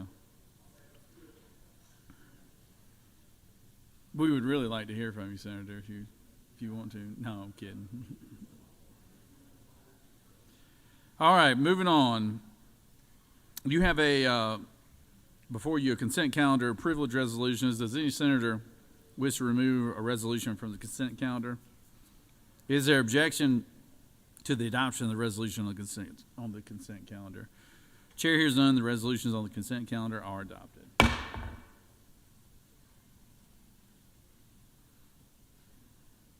Are there any motions to withdraw? Recognize the senator from the 31st. For what purpose do you rise?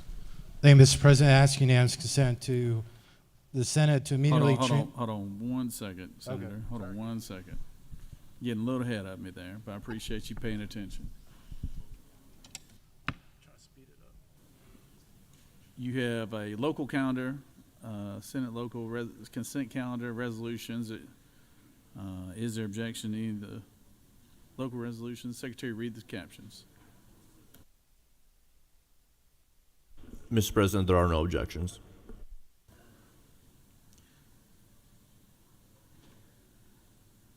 Local government operations is there objection to agreeing to the report of committee on the state and local governmental operations, which is favorable to the passage of the bill on the local consent calendar? Chair hears none. Report of the committee is agreed to. Questions on the passage of the bill on the local consent calendars. All those in favor will vote yea. Opposed, nay. Secretary, unlock the machine.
On the passage of the bills, yeas are 51 and the nays are 0. This bill having on the local consent calendar, having received the requisite constitutional majority, is therefore passed. Recognize the senator from the 31st. Thank you, Mr. President. I move the Senate immediately transmit HB 359 to the House. The senator has moved that the Senate immediately transmit HB 359 to the House. Is there objection? Without objection, your motion carries.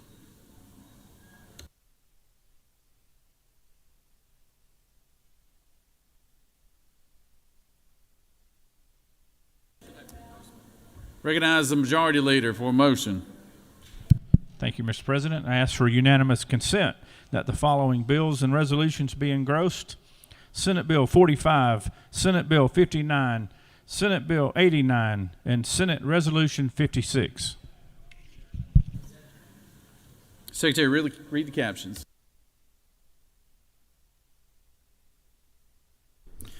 Senate Resolution 56 by Senator Watson the 11th and others, a resolution proposing an amendment to the Constitution so as to increase the maximum acreage to qualify for assessment and taxation as a bona fide conservation use property, to provide for related matters, to provide for the submission of this amendment for ratification or rejection, and for other purposes.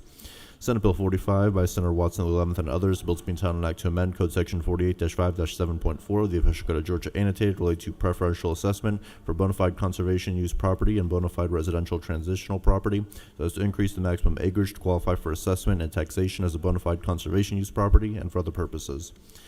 Senate Bill 59 by Senator Watson of the 11th and others, bill to be entitled an act to amend Code Section 48-5-7.4 of the official code of Georgia annotated related to preferential assessment for bona fide conservation use property and bona fide residential transitional property, and for other purposes.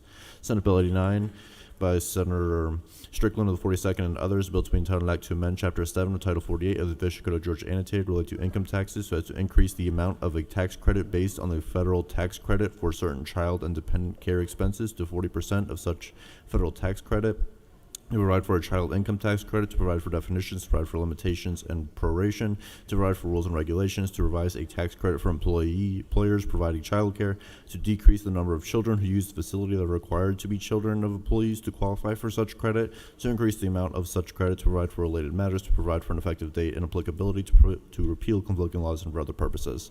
That completes the order, Mr. President.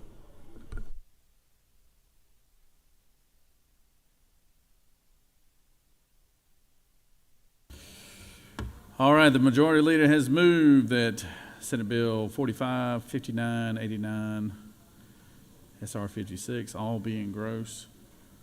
Would you like to speak to the motion? Is there objection? There is objection. Senator, you can speak to the motion. Thank you, Mr. President. As we start our calendar out this morning, ask for this engrossment vote, hoping our senators that aren't in their seats will move in this direction. We're going to need 29 votes to pass this engrossment motion. These four pieces of legislation have been properly vetted in the Finance Committee, and as tradition, we engross finance bills and other bills that come from the Ethics Committee. So I ask for your favorable vote to engross these four pieces of legislation, and we will move on to committee work this afternoon. Thank you, Mr. President.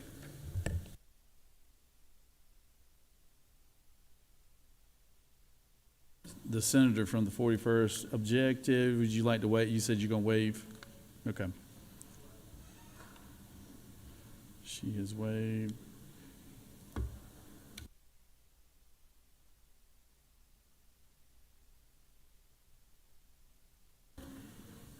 Okay, so we're going to vote on the engrossment of all the Senate Bill 45, 59, 89, and 56.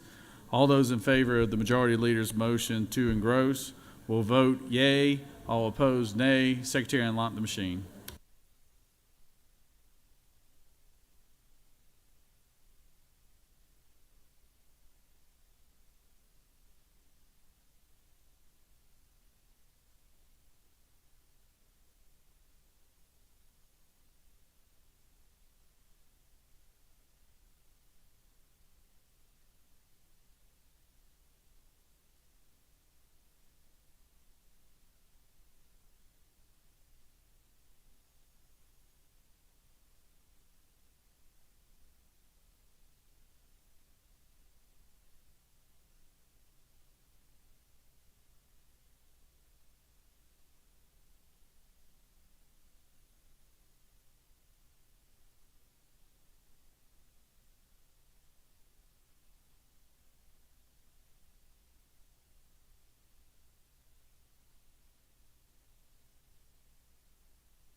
On the motion to engross, the yeas are 31, the nays are 21, and the motion has prevailed for Senate Bill 45, 59, 89, and SR 56 to be engrossed.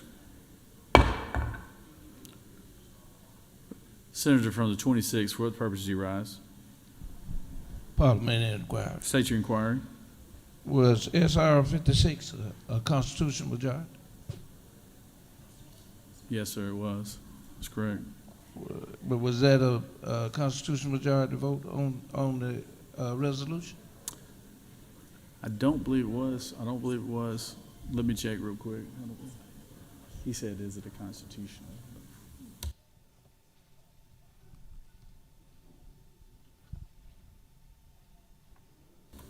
As the secretary just explained to me, it takes 29 to engross, but it takes 38 to adopt it.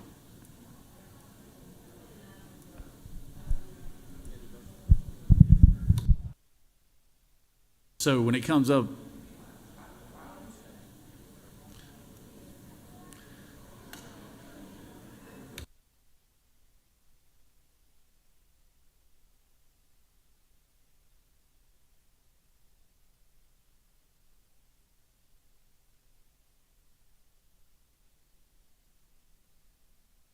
moving on to the rules calendar. We have SR 56. Secretary, read the caption. Senate Resolution 56 by Senator Watson the 11th and others, a resolution proposing an amendment to the Constitution so as to increase the maximum acreage to qualify for assessment and taxation as a bona fide conservation use property, to provide for related matters, to provide for the submission of this amendment for ratification or rejection, and for other purposes. Mr. President, the Senate Committee on Finance recommends that this resolution do pass. Respectfully submitted, Senator Hustetler, 52nd District Chairman. That completes the order, Mr. President.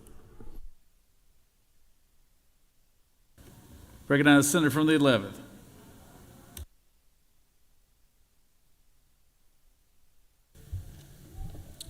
Thank you, Mr. President.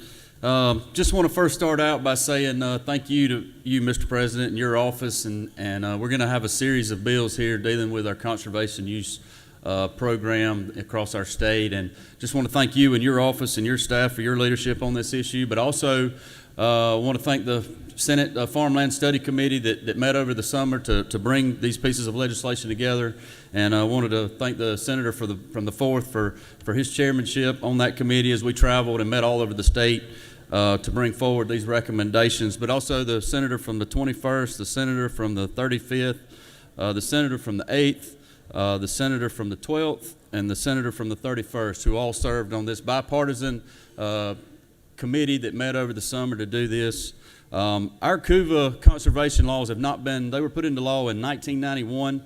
They've not been updated since then. Obviously, agriculture has changed, farming has changed. Our family farms are getting much larger today, and that's why today we're bringing forward Senate Resolution 56 to ask the voters of Georgia to allow us to increase the amount of land that one individual can own from 2,000 acres to 4,000 acres.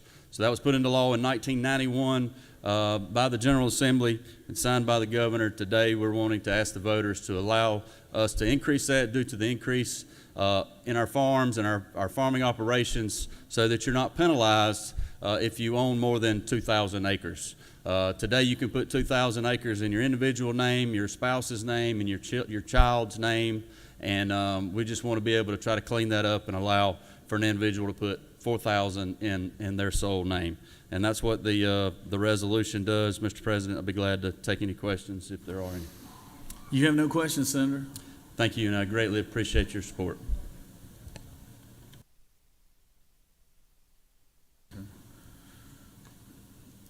Does any other senator wish to speak for or against the measure?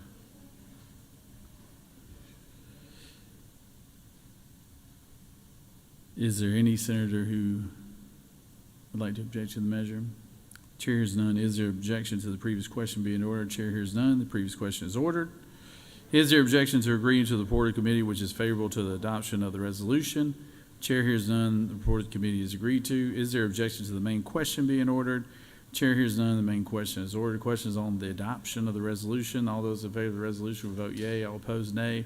Secretary will unlock the machine. And Senator, this is the one that needs 2/3 vote.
On the adoption of the resolution, the yeas are 51, the nays are 1. The resolution having received the requisite 2/3 constitutional majority is therefore adopted.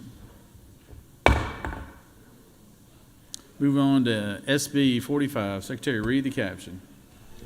Senate Bill 45 by Senator Watson, the 11th, and others. A bill to be entitled an act to amend Code Section 48-5-7.4 of the Official Code of Georgia annotated relating to preferential assessment for bona fide conservation use property and bona fide residential transitional property so as to increase the maximum acreage to qualify for assessment and taxation as a bona fide conservation use property, to provide for related matters, to provide for contingent effective date and automatic repeal, to repeal conflicting laws, and for other purposes.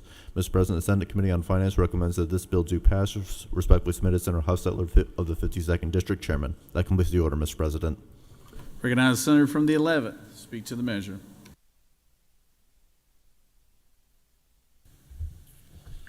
Thank you, Mr. President. And to this body, just thank you for your support on that last measure. Greatly appreciate that and thankful for your support on that.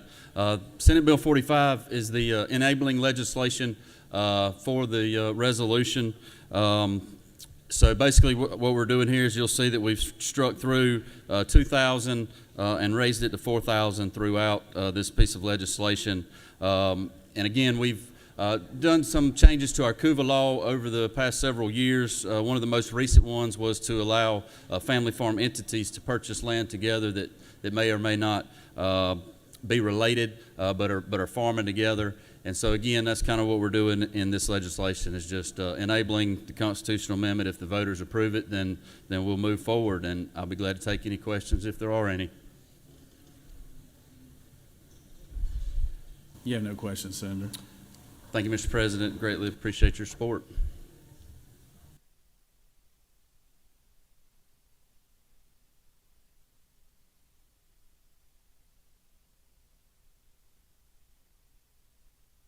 Does any other senator wish to speak for or against the measure? I apologize. I got my House floor leader back here, and he said something that I found very comical, so I had to laugh for a second. But hearing none, is there objection to the previous question being ordered? Chair hears none. The previous question is ordered. Is there objection to agreeing to the report of committee which is favorable to the passage of the bill? Chair hears none. The report of committee is agreed to. Is there objection to the main question being ordered? Chair hears none. The main question is ordered. Questions on the passage of the bill. All those in favor vote yea. All opposed, nay. Secretary, enlighten the machine.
On the passage of the bill, the yeas are 51, the nays are 1. This bill, having received the requisite constitutional majority, is therefore passed.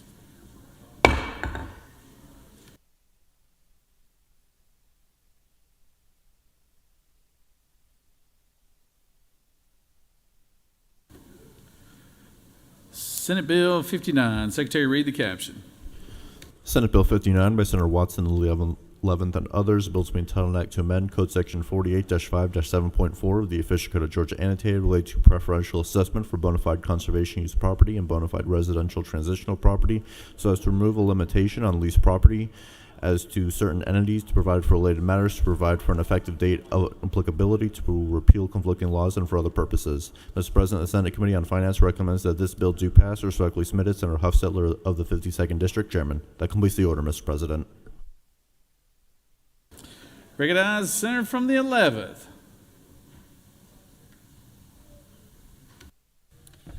Thank you, Mr. President. And again, thank this body for their support on that last measure, and I promise this will be the last one. But again, this is another one of our recommendations that came from our Farmland Preservation Study Committee over the summer. This is dealing with farming, family farm entities and forming LLCs. Current law does not allow family farm entities that come together and form an LLC to go out and lease land from a third party. If you do that today, then you actually breach the covenant of the landowner. And so all we're wanting to do in this legislation is allow two family farm entities to come together to be able to go out and lease land, to farm that land and keep it in conservation use, and still get the benefit without having to worry about the fear of going into a breach of covenant. We had several farmers that came and testified that experienced this firsthand, and so that's why we brought the legislation forward. And again, just thank everybody for their support on all these measures, and I'll be glad to take questions if there are any. Yeah, no questions, Senator. Thank you, Mr. President, and greatly appreciate y'all's support. Thank you. Does any other senator from the 50th, for what purpose do you rise? Thank you, Mr. President. I ask for unanimous consent to excuse the senator from the 19th for business outside the chamber. Without objection, the senator from the 19th is excused. Does any other senator wish to speak for or against the measure? Chair hears none. Is there objections to the previous question being ordered? Chair hears none. The previous question is ordered.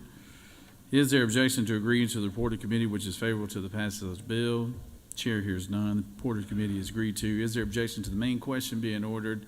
Chair hears none. The main question is ordered. Question on the passage of the bill. All those in favor vote yea. All opposed, nay. Secretary, unlock the machine.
On the passage of the bill, the yeas are 50 and the nays are 1. This bill having received the requisite constitutional majority is therefore passed.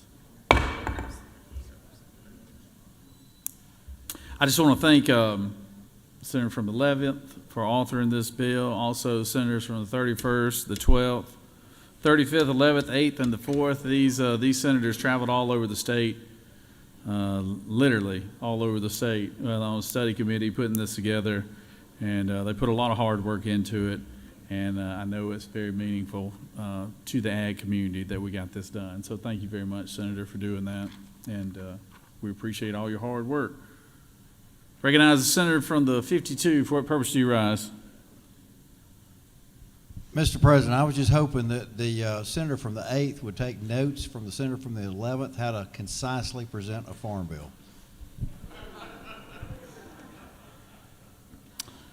Well,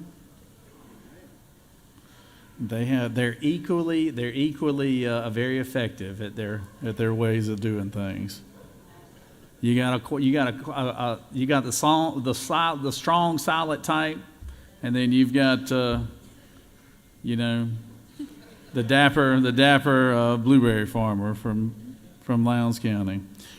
Senator from the 51st, what purpose do you rise? Parliamentary inquiry. State your inquiry. Isn't it true the passion and the eloquence of the speech from the senator from the 8th caused the senator from the 53rd to vote for his bills? Sure. Oh. unlike the senator from the Wow. 11th. That's a very good point. Very good observation there. We know who to lobby the senator from the 53rd now on some big issues, right? All right, moving on here.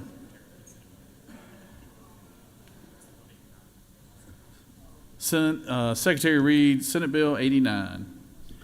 Senate Bill 89 by Senator Strickland of the 42nd and others, a bill to be entitled an act to amend Chapter 7 of Title 48 of the Official Code of Georgia annotated related to income taxes so as to increase the amount of a tax credit based on the federal tax credit for certain child and dependent care expenses to 40% of such federal tax credit, to provide for a child income tax credit, to provide for definitions, to provide for limitations and proration, to provide for rules and regulations, to revise a tax credit for employers providing child care, to decrease the number of children who use the facility that are required to be children of employees to qualify for such credit, to increase the amount of the credit, to provide for related matters, to provide for an effective date and applicability, to repeal conflicting laws, and for other purposes.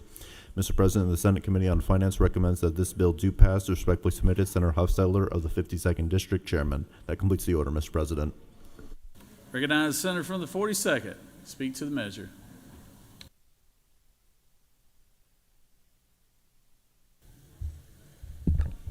Thank you, Mr. President, members of the Senate.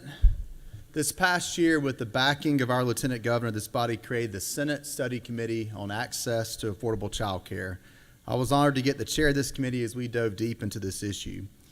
We heard from business leaders about the impact this issue is having on their workforces. We heard from those that operate child care facilities about the challenges they face, including addressing child care need for their employees. We heard creative ideas about what other states are doing to address the problem that's not unique to Georgia. We learned more about how our CAPS program is helping lift families into the workforce and how nonprofits are helping fill the gap with after-school programs. The one group we did not hear directly from were those working moms and dads that sit around their kitchen table at night after their kids are asleep and crunch numbers, trying to figure out, does it even make sense to go work given the high cost of childcare versus what you can make in the workforce?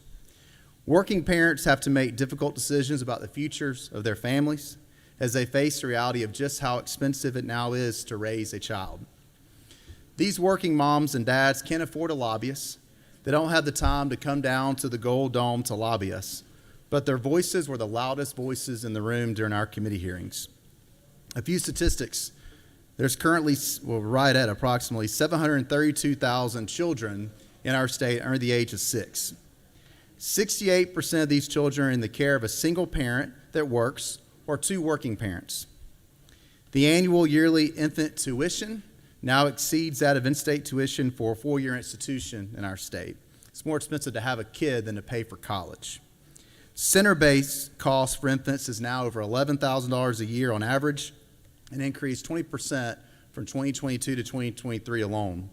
Family care costs for infants is now over $8,000 a year on average, an increase 15% from 2022 to 2023 alone.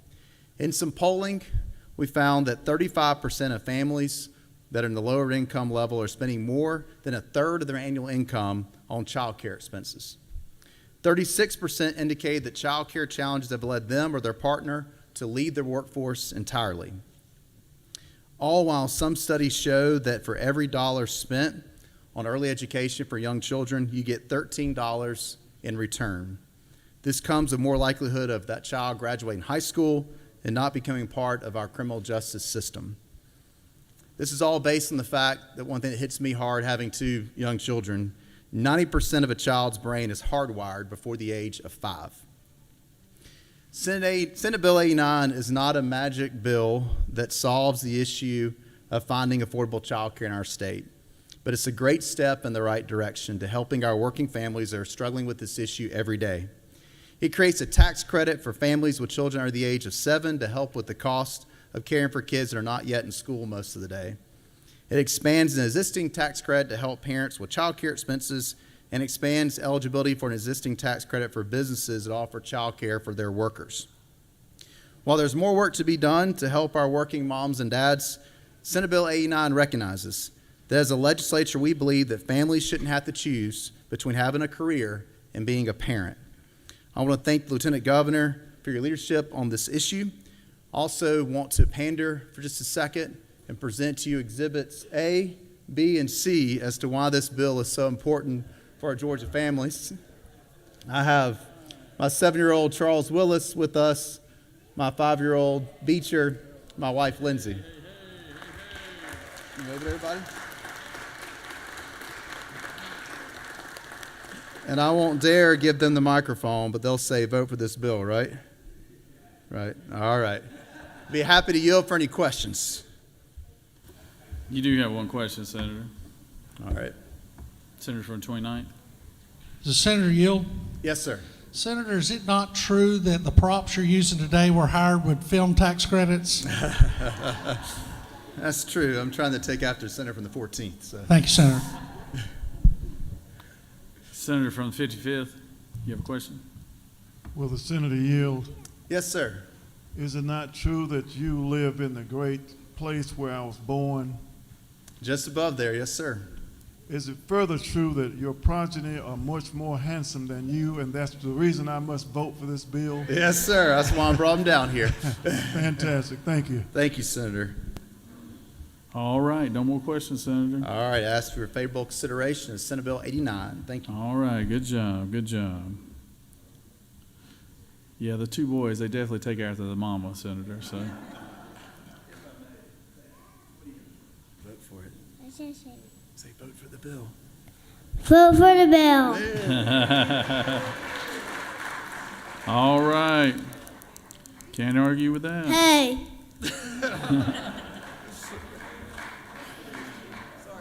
Good job, good job. Does any other senator wish to speak for or against the measure? Chair hears none. Is there objection to the previous question being ordered? Chair hears none. The previous question is ordered. Is there objection to agreeing to the report of the committee, which is favorable to the passage of the bill? Chair hears none. The report of the committee is agreed to. Is there objection to the main question being ordered? Chair hears none. The main question is ordered. Questions on the passage of the bill. All those in favor of the bill vote yea, opposed nay. Secretary will unlock the machine.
On the passage of the bill, the yeas are 49, the nays are 0. This bill, having received the requisite constitutional majority, and therefore is passed. Thank you, Senator, from the 42nd. I appreciate all your hard work on that. That has been a priority of ours since the beginning of the session, so we appreciate that, and thank everyone for voting for that as well. So, recognize the Majority Leader for a motion. Mr. President, I move that the Senate stand adjourned until 10 a.m. on Thursday, February the 20th, day 20. All right, the Majority Leader has moved. Hold on one second, Secretary. Senator from the 26th, what purpose? Mr. Governor. Yes, sir. Parliamentary inquiry. State your inquiry. Can I put on some overalls and be a farmer now? Can you do what? I'm sorry? I can put on some overalls, some brogans, and be a farmer. Yeah, absolutely, Senator. You can do whatever you want to.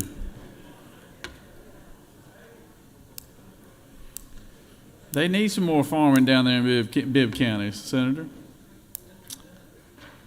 The Majority Leader has moved. Secretary, read the announcements. Mr. President, the Rules Committee will meet upon adjournment in room 450 in the Capitol. At 1 p.m., the Public Safety Committee will meet in room 450 in the Capitol. The Transportation Committee meeting has been canceled. At 2 p.m., the Agriculture and Consumer Affairs Committee will meet in room 307 in the CLOB. At 3 p.m., the Finance Committee will meet in Mez 1. At 4 p.m., the Health and Human Services Committee will meet in room 450 in the Capitol. And the Government Oversight Committee meeting has been canceled. That completes the order, Mr. President. Recognize the Senator from the 18th for an announcement. Thank you, Mr. President. In our never-ending quest to get a composite photograph of our Senate body, we were going to have this on Thursday tomorrow, but it has been moved to Friday.